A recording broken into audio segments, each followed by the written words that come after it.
তো আসলে কি বলবো, বলার ইয়া নেই। এখানে আসতে পর্যন্ত চাইতেছিল না, আমার বাসায় এসে বলতেছে হুজুর এদিকে যাওয়ার দরকার নেই, হুজুর বয়ান করতেছে ডিস্টার্ব হবে, আসতেই চাচ্ছে না। আমি বলছি না, আপনি একটু সালাম দিয়ে যান, সমস্যা নেই, আপনি যেহেতু এত বড় এটা করছেন আমাদের, সবাই তো একটু আপনার সালামটা দরকার, আসেন। আমি ওনাকে বলবো একটু, আমি বলছিলাম আরো আগে আসার জন্য, কিন্তু উনি বলতেছে হুজুর মাহফিলে গেলে তো হুজুরদের ইয়া হবে, এই জন্য উনি অনেক লেট করছে এবং এখান থেকেও ঘুরে যেতে চাইছিল, গাড়ি ঘুরায় ফেলছে। আমি বলছি আসেন একটু সালাম দিয়ে যান। ওসি সাহেব খুবই আন্তরিক, জামালপুরে বাড়ি, আল্লাহ পাক তাকে দিনের পথে কবুল করুক, বলেন আমিন। নেত্রকোনা জেলা প্রশাসনেরও যারা হেল্প করছেন তাদেরকেও আন্তরিকভাবে ধন্যবাদ জানাই। প্রশাসনের সাথে আমাদের কোনো বাড়াবাড়ি নাই, তারা রাষ্ট্রের দায়িত্বশীল, সেহেতু তাদের সাথে এখন আমাদেরকে ম্যানেজ করে এবং আমাদেরকে অবশ্যই একটা সমন্বয় করেই চলতে হয়।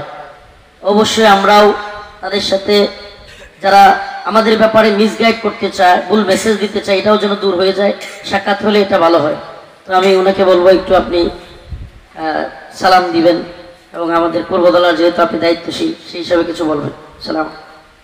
এই মাত্র আমি যার ওয়াজ শুনছিলাম, সুন্দর কণ্ঠ এবং সুন্দরভাবেই বক্তৃতা করছিলেন, আমার শুনতেই মন চাচ্ছিল, কিন্তু আমার কারণেই তাকে থামতে হয়েছে, এর জন্য আন্তরিকভাবে দুঃখিত। দুইটাই আমরা এমনি শেষ করব।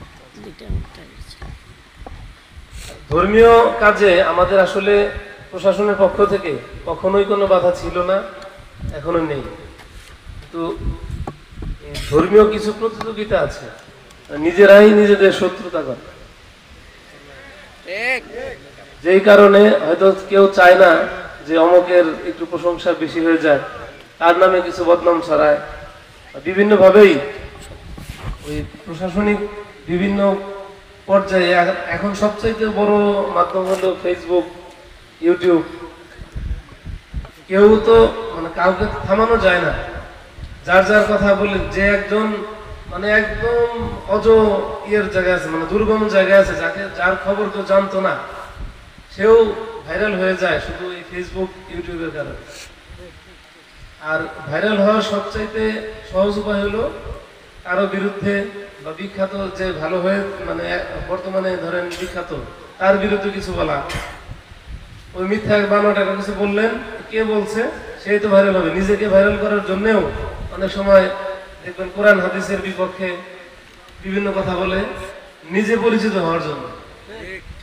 তার জায়গা যে কোথায় হবে, জাহান্নামের কোন স্তরে হবে, সে নিজেও জানে না, দুনিয়ার বুকে ভাইরাল।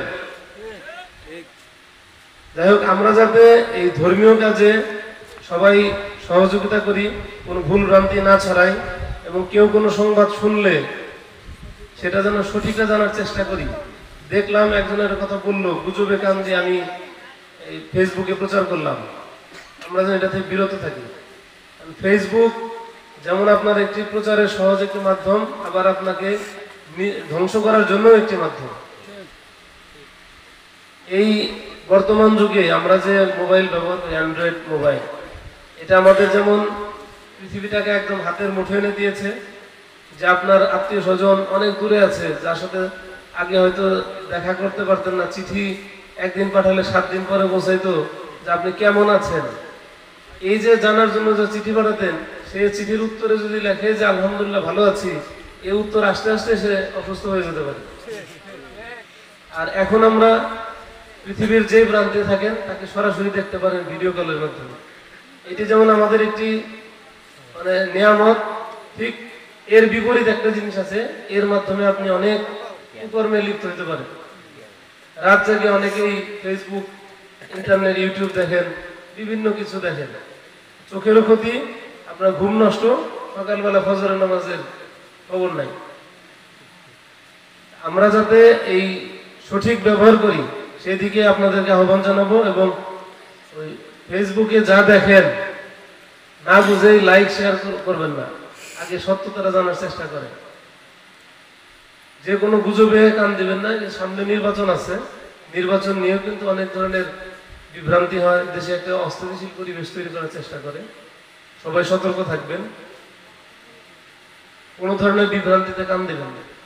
আর আজকে আমরা যেখানে এসেছি, এটা একটি দ্বীনি প্রতিষ্ঠান, যেখানে দিন শিক্ষার কার্যক্রম শুরু করবে, যেই কারণে আপনাদের সাথে একটু পরিচিতির একটু বিষয়, এবং সবারই উচিত যে আগে হলো দিনই শিক্ষা অর্জন করা।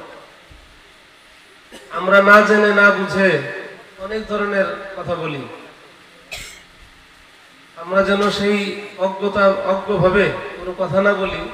যারা দিনের কথা বলছে, একজন পড়াশোনা করে আলেম হয়েছে, আমি ওই লাইনে পড়াশোনা না করে তার ভুল ধরি, এই কি বলে।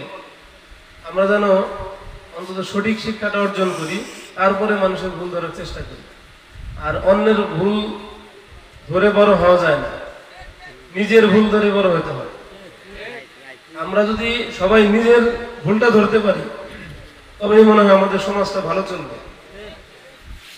আমরা যদি গ্রামের চা স্টলে বসি, কেউ সামনে দিয়ে হেঁটে গেলেই কয়েকজন ধরবে, এটা কে যায়, এই শুরু হলো তার ইতিহাস নিয়ে বদনাম করা, এর বাবা এই করে, এই ভাই বোনে সে নিজে এই কাজ করছে ওই কাজ করছে, সব বদনাম শুরু হয়ে যায়।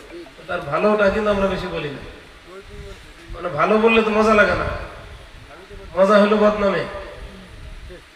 আর এটাই হলো গীবত, যদিও সত্য কথা, সেটাই কিন্তু গীবত। একজনের আড়ালে যেটা শুনলে তার মনে কষ্ট পায়, সেই সত্য বলাটাই গীবত। আর মিথ্যা বললে তো আরো দূর, সেটা তো অপবাদ। আর কারো সামনে কারো বদনাম করা উচিত না। যদিও হুজুরের এটা বলার কথা, আমি এটা বলে ফেললাম।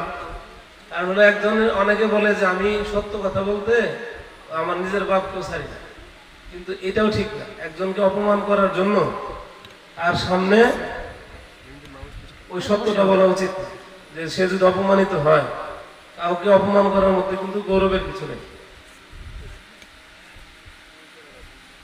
এটা একদম কোরআনের কথা আছে না, যে না অপমানিত করার মতো অপমানিত কাউকে করতে হয় না।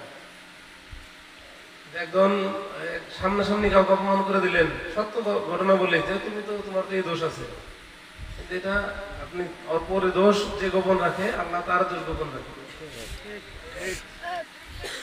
এই জন্য আমরা কারো বদনাম করব না। আর সবার যারা সন্তান আছে, দ্বীনি শিক্ষা প্রথম অর্জন করানোর চেষ্টা করবেন। সবাই সকল হানাহানি দূর করে, আমি আইনের লোক, এটা আইনের কথা বলি, সেটা হলো যে আপনারা ছোটখাটো বিষয় নিয়ে অনেক সময় কিন্তু অনেক ঝগড়াঝাটিতে লিপ্ত হয়ে যায়, একদম ছোট বিষয়।